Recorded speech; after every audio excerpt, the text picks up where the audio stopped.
Hi, everybody. Justine Froelker here, author, speaker, corporate trainer, and certified Daring Way and Dare to Lead Facilitator. And we are in my March series, You Can't Give What You Don't Have. And last week we talked about learning to love yourself first so you can love others second, and love yourself well so you can love others well. And this week we're going to talk about leading yourself well. I mean, pick your book. There's a lot of leadership books out there, a lot of leadership thought leaders out there, and amazing ones at that. I obviously love the courage work that Brené Brown does because I'm certified in her work, but we got to talk about the self-awareness piece.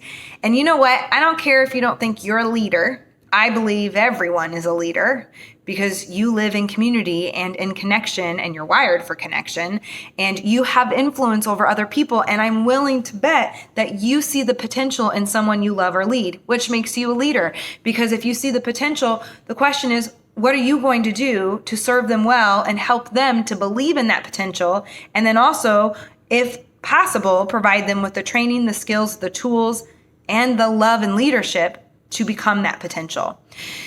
And so how does one lead themselves well first so that they can lead others well? And there's this piece of I kind of go back to that, the basics, to be honest, of parenthood.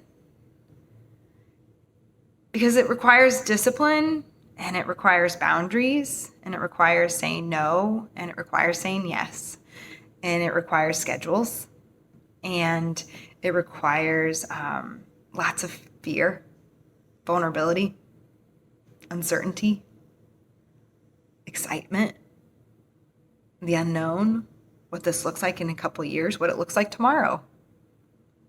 I don't know. To lead yourself well, for me, means lots of things. It does mean discipline in my life. For me, I love structure and routine, which also means that part of my structure and routine is making sure that I have some spontaneity so that I can create something new that's never existed before. But leading myself well might look different for me than it does for you. And so really there's not a ton of direction for this week, except I want to know, how do you lead yourself well?